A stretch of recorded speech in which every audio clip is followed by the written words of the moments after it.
She didn't remember the moment her feet left the village, only the moment the ground tore beneath her, mud splashing up her legs as she ran deeper into the trees. The storm had already broken, ripping the sky open with a roar that felt personal, almost angry, like the heavens themselves were shouting her name. Rain hammered through the canopy. Wind slapped her in the face. Every breath she dragged in felt like swallowing knives. But Lyra kept running, barefoot, wild, desperate, because stopping meant death. And death tonight would not be merciful. The forest didn't welcome her.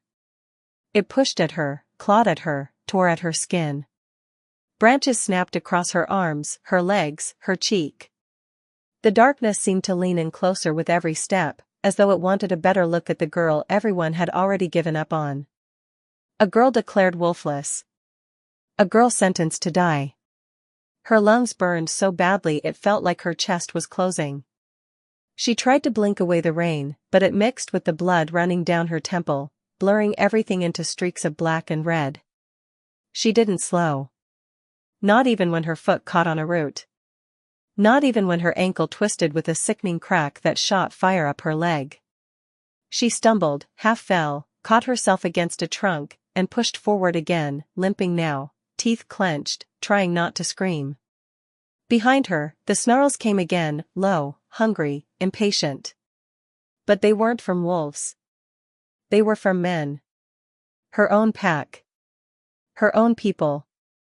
And gods, something about that hurt more than her ankle. Another crack of thunder rolled through the sky.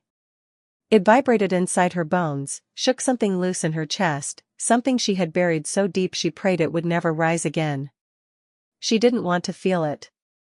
Not tonight. Not ever. But it pulsed anyway, hot, bright, dangerous. She slapped a hand over her ribs as if she could hold the burning still. As if she could cage it. As if she hadn't been trying to cage it her whole life. The trees thinned just enough for her to spot a fallen trunk ahead, thick with moss, hollowed at the roots. She threw herself behind it, pressing her wet body into the cold earth, pulling her knees in tight. She tried to quiet her breathing, but her heartbeat was a hammer in her ears, reckless and loud. Too loud. Loud enough that she could hear it in the ground. She squeezed her eyes shut. Please, please. She didn't know if she was begging the hunters to miss her or begging her body to stop glowing. Because it was happening again. She looked down, and cursed the moon, her hands were shining. Not bright, not enough for her hunters to see, but enough for her to see the silver veins flickering under her skin, threading up her forearms like tiny rivers of light. It was beautiful in a gut-wrenching, terrifying way. Beautiful like the moment before lightning hits a tree. She shook her wrists, smothered her palms against the mud, desperate to dim it, to hide it, to pretend she was normal. But the light only shivered, pulsed, then faded slowly, as if not agreeing with her fear, only waiting. She swallowed hard, forcing herself to breathe quieter. The hunter's footsteps drew closer, thick boots sinking into mud, their voices cutting through the rain. She didn't get far. She's injured. She's bleeding. Just follow the trail. She doesn't shift. She never will. End her so we can go home. Lyra dug her nails into the earth. There was no hatred left in her for them, only a numb kind of heartbreak. This was the pack she grew up with. The pack that taught her to howl even though no wolf answered. The pack that looked at her with pity, until pity turned into disgust, until disgust turned into fear. Fear was always the last step before violence. She curled tighter into herself, trying not to shake. She felt the storm's breath on her neck, cold and sharp. She wished she could disappear into the dirt, become part of the forest floor, become anything other than what she was. Broken. Unwanted. Wolfless. Another snarl cut through the air, closer this time. She covered her mouth with her hand. Her ribs throbbed from where one of them had kicked her earlier. Her vision wavered. She could taste metal on her tongue. She wished the pain would stop. She wished the fear would stop. But beneath all that, buried under everything she hated and everything she feared, something else stirred. Something hot. Something old. Something alive. She didn't want it. She didn't ask for it. But it rose anyway, curling under her skin like smoke finding a crack to escape through. She whispered into the dirt, barely a sound. Not now. Her voice broke. Please, not now. But the storm didn't listen. The forest didn't listen. And the thing inside her certainly didn't listen. The thunder crashed again, and for a heartbeat, just one, Lyra felt the world hold its breath with her. As if the night itself sensed that something was about to snap. Something was about to shift. Something was about to wake. And the narrator's voice, soft but breathless, slipped through the dark like a warning only the audience was meant to hear. What they hunted was not Wolfless, only waking. A moment passed. Heavy. Thick. Electric. Then, with the storm still pounding and danger closing in, a calm voice cut through the roar, your narrator leaning close, almost whispering into the ear of every listener. Before the storm deepens, before the truth tears itself free. Subscribe to Moonlight Desires. Where stories bite back. She tried to breathe quietly, tried to shrink deeper into the mud and roots, but the forest betrayed her. A branch snapped under her heel as she shifted her weight, and the sound cut through the storm like a blade. She froze. The hunters' voices rose immediately, sharp, hungry. She backed away from the log, step by step, heart pounding so hard it made her vision pulse. Then she hit something solid. Not bark. Not stone. Someone. Her breath caught in her throat. A low growl rolled through the figure behind her, not aimed at her, but at the men closing in. It vibrated through her spine, sending a shiver up her neck. She turned slowly, terrified of what she would see, and somehow even more terrified that she already knew. Kael. He stood there like the storm had carved him out of the darkness, tall, broad, soaked in rain but impossibly still. His hair clung to his jaw. His clothes dripped mud and water. Yet nothing about him seemed weakened. If anything, the night seemed to bend around him, as if making room for something it feared. His eyes were the worst part. Or the best.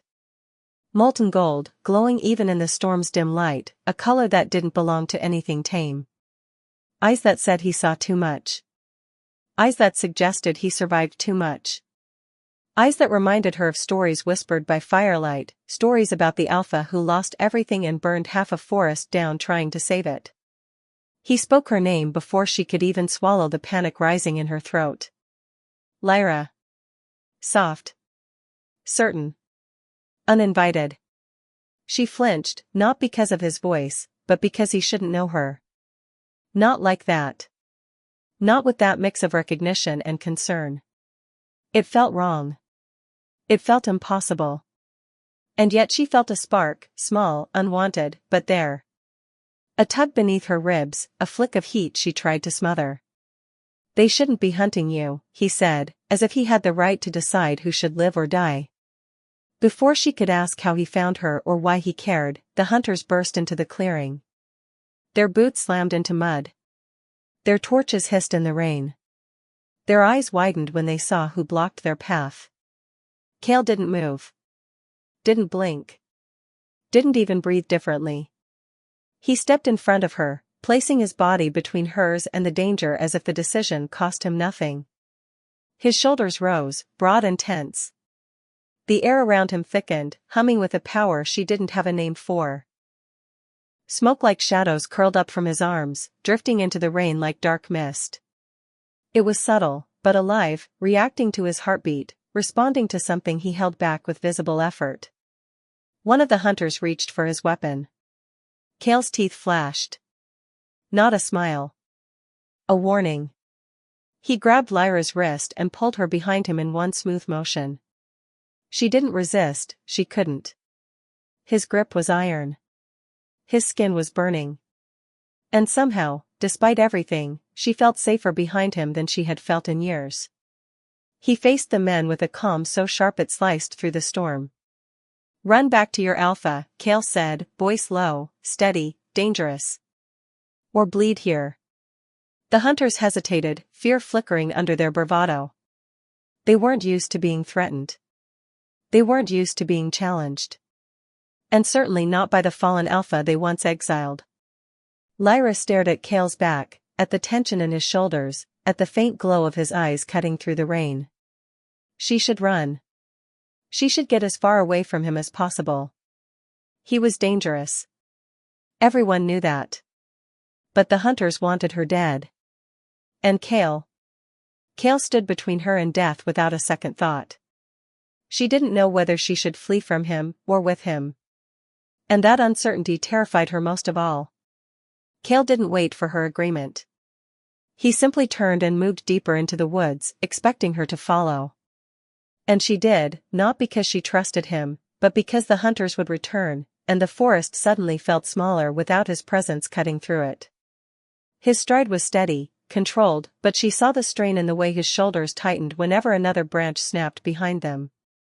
Something dark rode beneath his skin, always threatening to rise. It should have scared her more than the men who wanted her dead. But her fear had other places to go. Every step through the dripping trees tore open memories she tried to bury. The cold mud under her feet became the execution circle again, the place they dragged her to at dawn, hands bound, throat raw from screaming she wasn't dangerous. She remembered the ring of faces around her, wolves she grew up with, wolves who once held her when she cried, wolves who taught her to track, hunt, survive. Faces twisted with disgust now. Voices chanting one word over and over, like a verdict carved into bone. Wolfless. Wolfless. Wolfless. The shame clung to her skin even now, years later. It felt like the storm washed everything except that. Kael paused when she stumbled over a root, but she waved him off before he could speak. His concern scraped at something tender inside her. She didn't want softness from him. She didn't want anything from him. Softness was how people got inside her walls, and once they got in, they either tried to fix her or destroy her. Her mind dragged her somewhere darker. Her mother's face, fading, tired, still beautiful in the way someone looks when they've carried too much for too long.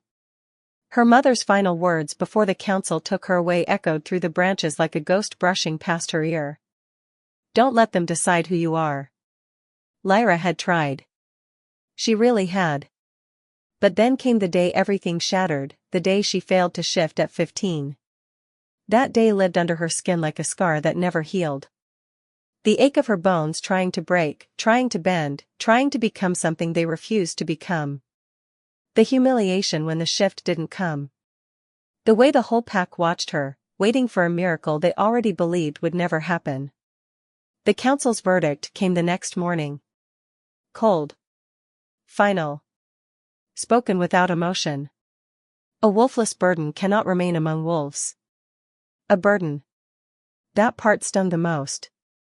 She remembered standing outside the boundary stones, clutching the scraps of her life, listening to the gates close behind her. She remembered the weight of exile settling over her shoulders like a chain she couldn't break. But beneath all that? A heat she never understood. Small at first. Then growing. Silver and alive. She fought it every time it rose, gritting her teeth, digging her nails into her palms, swallowing the light before it escaped. But the night she lost control, the night she nearly killed a boy who tried to hurt her, she saw what lived inside her, and it terrified her. She swore she would never let the silver out again. She swore she would rather die. Now here she was, running beside the one man who could probably see straight through every lie she'd ever told herself. Another branch whipped her arm. She hissed. Kael slowed instantly, turning just enough to check her. His voice softened when he asked if she was hurt. She hated how those 3 simple words reached places she didn't want touched. She hated that he noticed every wince, every breath she held back.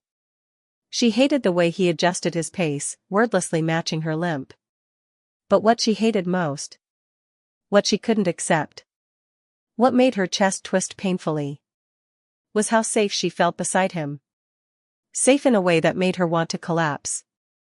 Safe in a way that made her want to tell him everything she hid. Safe in a way that terrified her more than death. Because safety was the one thing she wasn't allowed to want. Kael stopped so abruptly she almost collided with him. His hand lifted, not touching her, but close enough that she felt the heat of it brush her arm. The storm thinned overhead, as if the sky itself didn't dare intrude on what waited beyond the next veil of trees. He pushed aside a curtain of hanging moss, revealing a grove sealed away from the world. The rain never touched this place. The air was still, thick with ancient quiet. Moonlight pulled on the ground as if poured from a bowl. For a heartbeat she could only stare, because this grove wasn't discovered. It was revealed. Stone pillars rose in a perfect circle, each one carved with runes worn smooth by centuries. A pool sat at the center, black until the moon hit it, then suddenly alive, silver rippling across the surface like a second moon trapped beneath water. The moment she stepped closer, the air shifted. A hum rolled through the ground, faint but unmistakable, vibrating up her legs, into her ribs. The grove reacted as if it recognized her. Kael inhaled sharply. That was the first time she'd heard fear in his breath. A rune flickered to life on the nearest pillar. Silver. Pure. Then another. And another. A chain reaction spiraled around the grove, each symbol igniting as though answering a call older than either of them. The light reflected across the water, climbing the trunks of the trees, shimmering against her skin. Kael's voice dropped, rough with disbelief. This place wakes only for one. The words rooted her to the ground. She wanted to turn away. She wanted to run. But the humming grew stronger, and with it came something else, something soft, familiar, impossible. A whisper rose with the wind, curling around her name the way only one voice ever had. Her mother's voice. Child of the silver flame, awaken. Her breath fractured. She hadn't heard that voice since the day the council dragged her mother away. Now it blended with the rustling leaves, the rippling water, the glowing runes, woven into the very bones of the grove. Visions struck like lightning. Wolves bowing, not in fear, but in recognition. Dozens.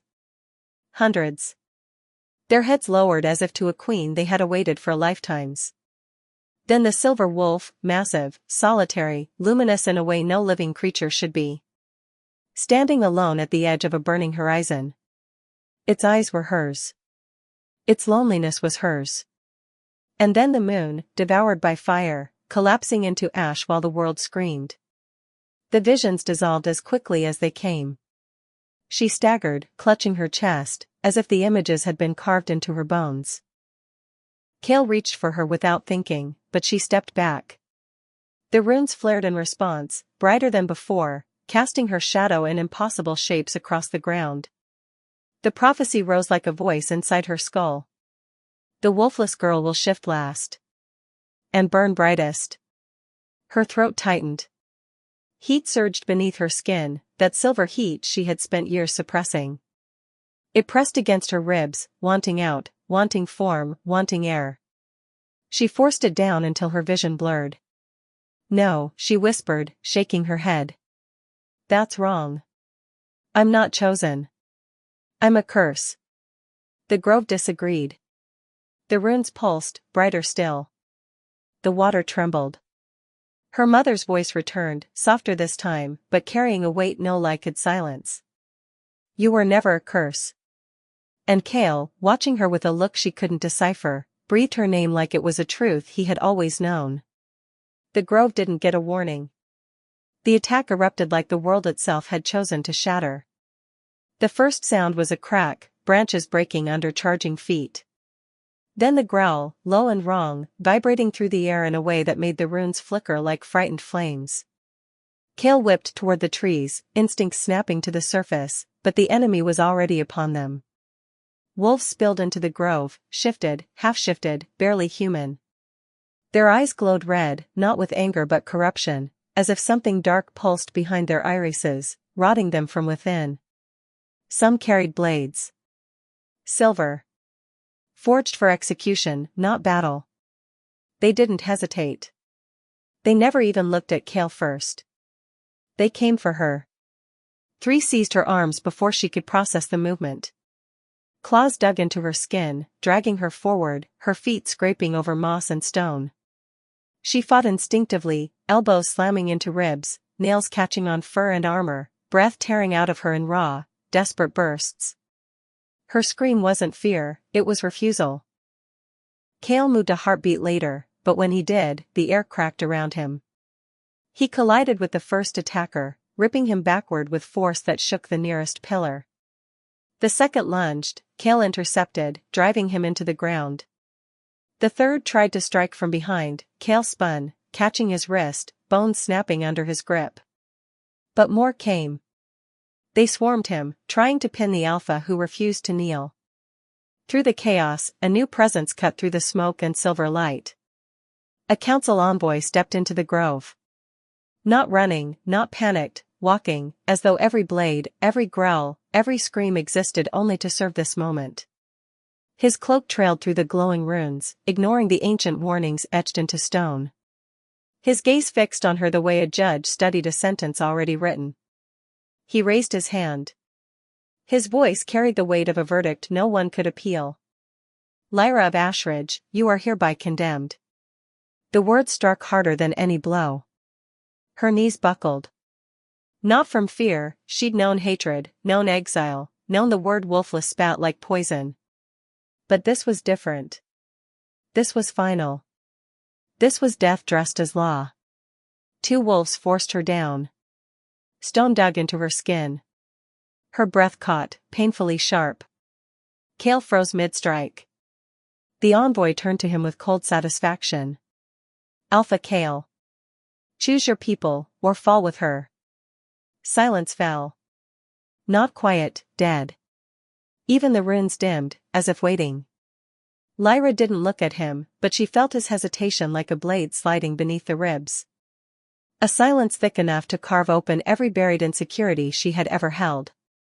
He, the exile who had fought for her only minutes before, stood suspended between allegiance and instinct. Something in her chest cracked. She swallowed hard, forcing her head up even as they dragged her back toward the trees. Her voice barely carried, not because it was weak but because it refused to break. I will not die without knowing who I am. The vow wasn't loud. It wasn't fierce. But it hit the grove with the weight of something ancient, something the runes recognized before any living soul did. And the forest listened. Night swallowed the forest by the time Kael tore through the guards to reach her. No speech. No warning. Just the violent certainty of a man who had made his choice too late and refused to lose her because of it. He lifted her before the echo settled, her wrists still red from the restraints, her breath unsteady from the council's verdict. She didn't question him. Not when the world behind them burned with betrayal.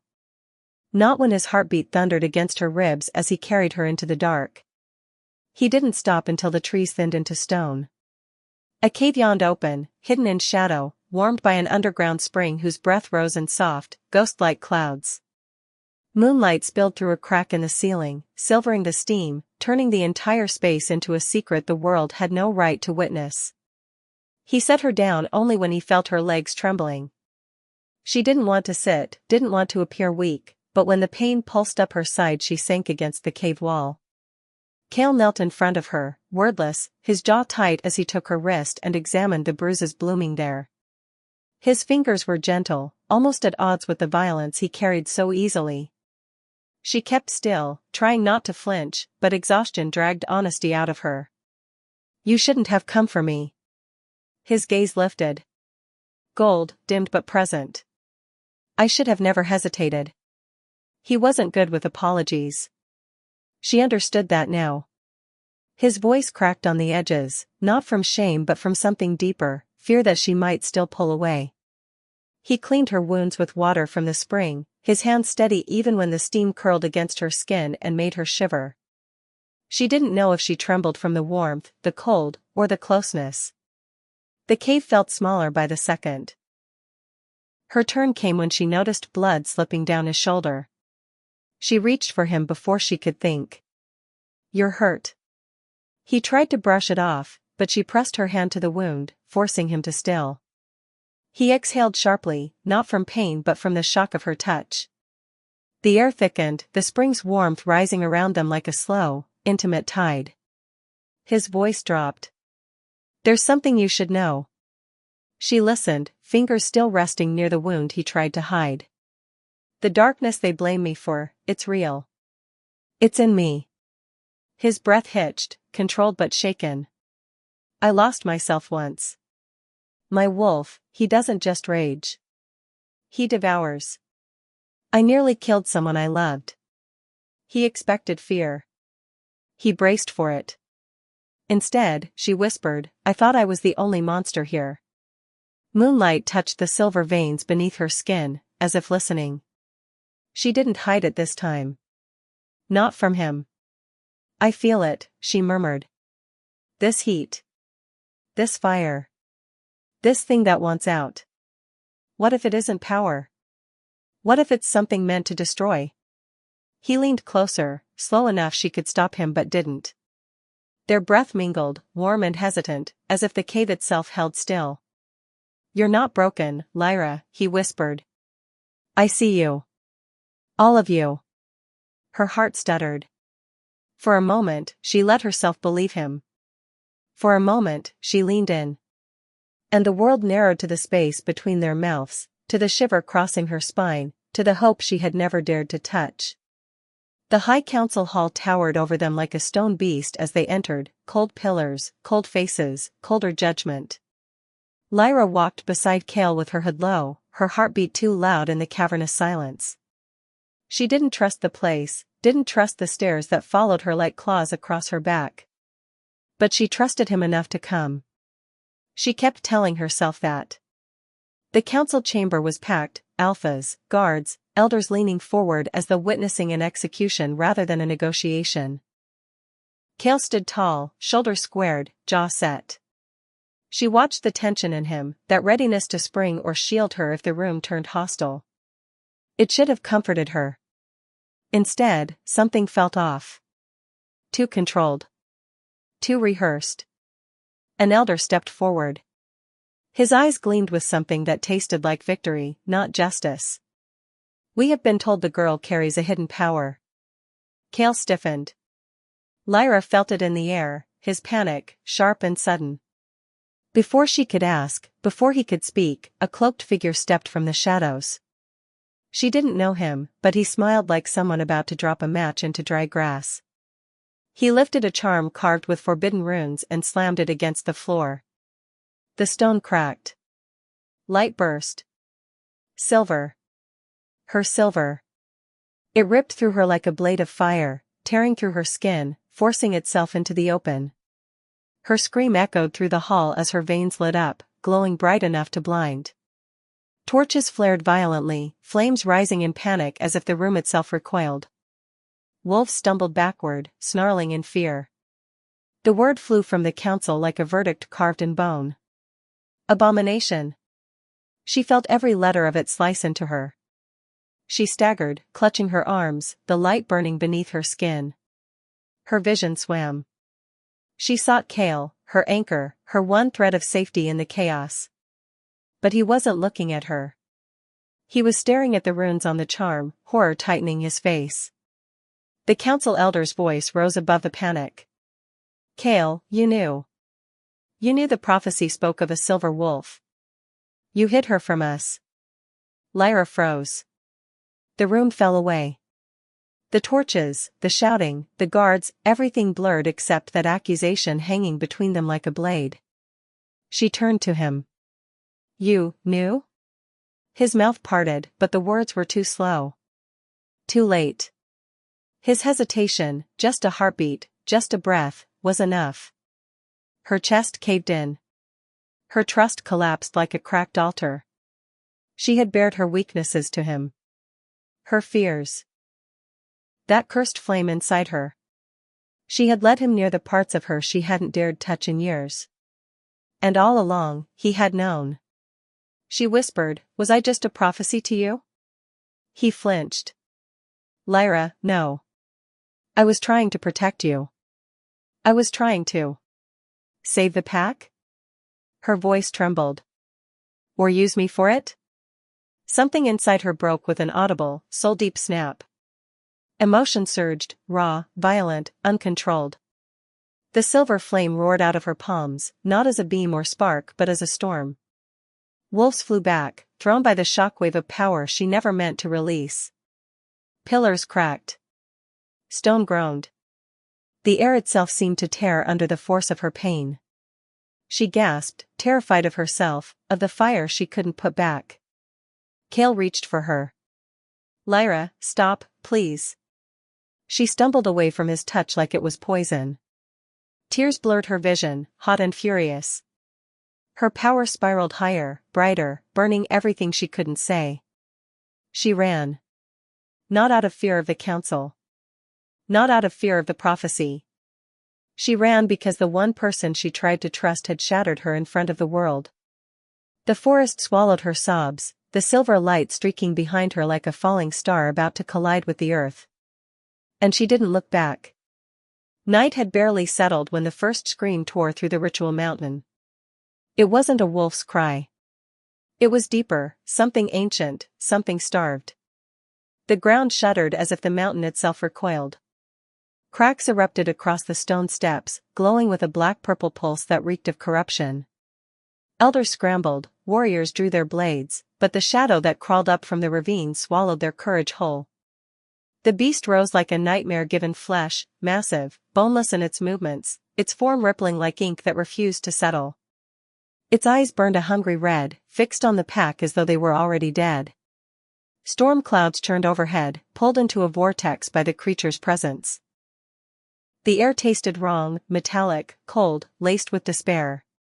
Kael stood at the front, the warriors forming a broken semicircle behind him. He didn't wait for orders. He lunged. Claws out. Wolf raging for dominance. Every strike he delivered sent bursts of light into the air, his aura fighting desperately to keep the pack standing. But the beast absorbed his blows like mist swallowing rain. It struck back with tendrils of shadow, each one strong enough to fling Kael across the stone platform and into a shattered pillar. He got up. He had no strength left, but he got up. Blood ran down his brow. His breathing was ragged. But he still planted himself between the beast and his people, his wolf burning even as it flickered. The council watched helplessly. Warriors cried out Kael's name. The mountain trembled again, stone collapsing, torches snuffed out by violent winds. And then... a hush. Not silence. A shift. The kind that makes the world inhale in fear or awe, no one could decide which. Flames appeared at the edge of the mountain. Not normal flames. Silver. They slithered across the ground like living threads, weaving themselves through fallen stones, tracing ancient runes buried beneath centuries of dirt. The light didn't burn, it awakened. Structures cracked open, revealing forgotten symbols. Old pillars straightened as if bowing. Every head turned toward the steps. She walked through fire that parted for her like worship. Lyra. Bruised. Tear-stained. Glowing. Her eyes were no longer simply silver, they were twin moons, bright enough to blind. Power rolled off her in waves, heavy with purpose. Her veins pulsed like molten metal. The air bent around her, heat shimmering, shadows shrinking back as though the beast itself feared what it saw.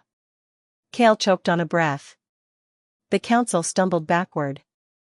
Even the corrupt creature paused, sensing something older, stronger, hungry to be released.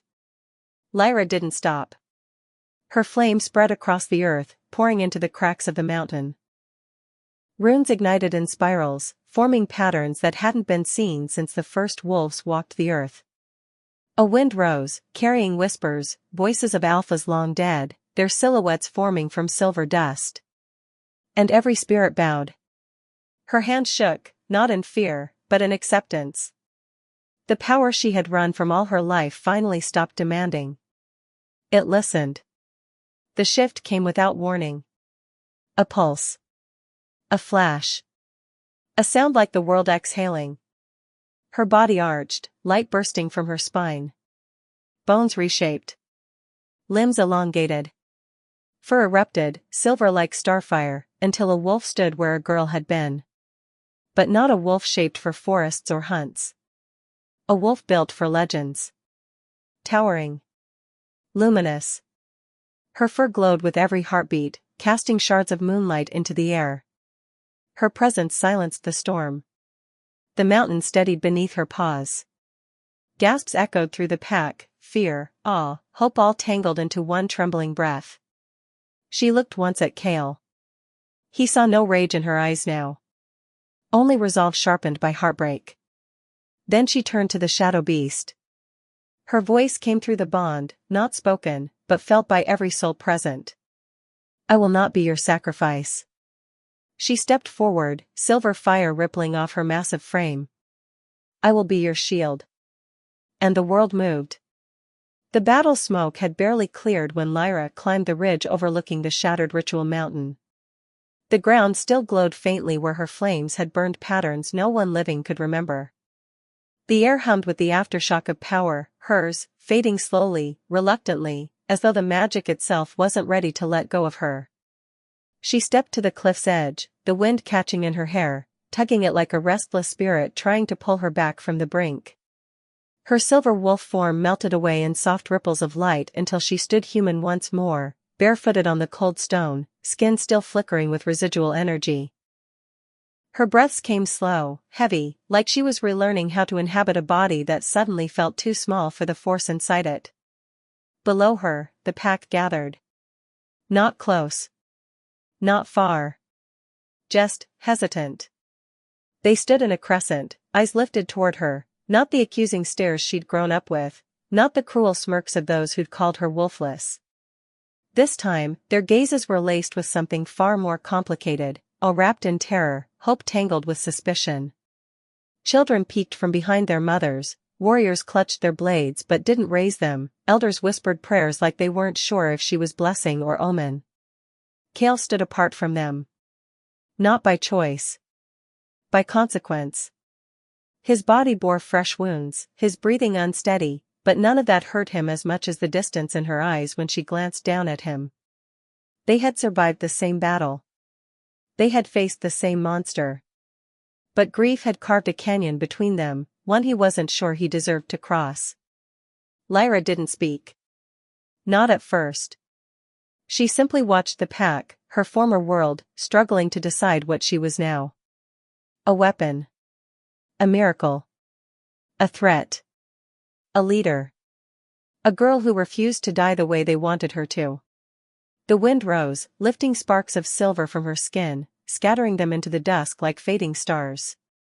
And the narrator's voice slipped in, quiet but unflinching, almost as if every listener was standing beside her on that cliff. Would you have chosen her, or feared her too? The question lingered, heavy as the sky before a storm.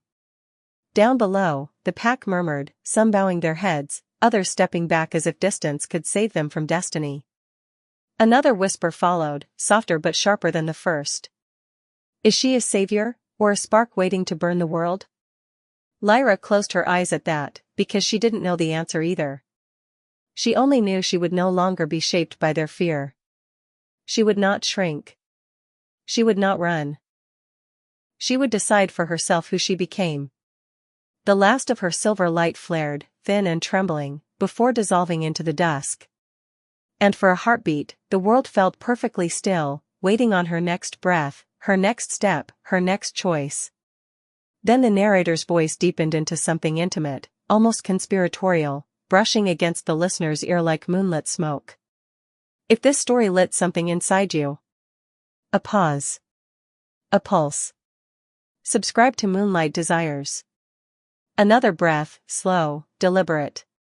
Where every tale howls, burns, and leaves you craving more. Lyra opened her eyes. And the world braced for what she would do next. Lyra's feet pressed into the scorched earth, leaving prints that glowed faintly where her silver fire had touched the soil. Smoke curled around jagged stone, drifting into the heavy night like memories refusing to fade. Her breaths came uneven, each inhale a reminder of the fire she had carried and unleashed. The pack below remained frozen, a mixture of awe and fear rooting them to the ground, their whispers swallowed by the wind. She didn't look back. She couldn't. Not yet. The tremor came without warning. A shudder that rolled through the mountain, rattling loose stones and splintering the air itself. Even the glow of the moon seemed to flicker, uncertain, as if the world itself recognized that something far older than the battle had stirred. Lyra stumbled slightly, catching herself on the jagged rocks, chest rising and falling with a rhythm that was all her own. She felt it deep in her bones, the pulse of power that wasn't hers alone. Something watched, waiting, ancient and patient. From the shadows at the edge of the clearing, a figure emerged, or rather, refused to emerge fully. Cloaked, silent, impossible to read. Every instinct in her screamed that this was no ordinary observer. The air shifted, thickened, and her silver heat stirred again, restrained only by her will. She could feel the weight of the unseen eyes pressing against her spine, testing, measuring, calculating. A whisper rose, low and jagged, curling around her like smoke through cold iron. She is not the only one, the voice carried with it a presence, one that felt as old as the first pack, as relentless as the night itself. It wasn't accusation, not exactly, it was recognition. And warning. Lyra's pulse quickened, muscles tightening, fur beneath her skin bristling like the shadows sensed her fear. Then the voice grew colder, slicing through the stillness. The true alpha hasn't risen, yet. The words were a blade, precise, prophetic, lingering long after the air had swallowed them. It wasn't a threat she could fight, nor a promise she could refuse. It was inevitability, a tide waiting to sweep over her, testing what she had claimed, what she had fought for. She swallowed hard, the taste of ash and iron and silver fire thick on her tongue. Her mind raced. The pack's gazes burned into her back, unsure whether to follow, whether to bow, whether to fear. Kael's figure lingered at the edge of the smoke and ruin, eyes searching hers, but she didn't answer. Not yet. There were questions she needed to face alone. Powers she needed to command. Futures she had yet to decide. And that shadow, that waiting, silent force, it would follow, patient and inevitable. The tremors grew again, subtle but insistent, shaking loose the last of the fallen stone, whispering to her of secrets buried beneath centuries, of forces older than prophecy, older than fire, older than the first wolf's howl. Lyra inhaled, bracing herself against the wind, against the uncertainty, against the pull of destiny that would not release her. Her silhouette, framed by moonlight and the faint afterglow of silver fire, stretched long and impossible across the broken ground. And as she stepped away from the battlefield, toward the unknown, toward the next storm, the wind carried that final, haunting truth. The world was not done with her. And neither was she done with it. The shadows waited. The mountain trembled. The prophecy breathed.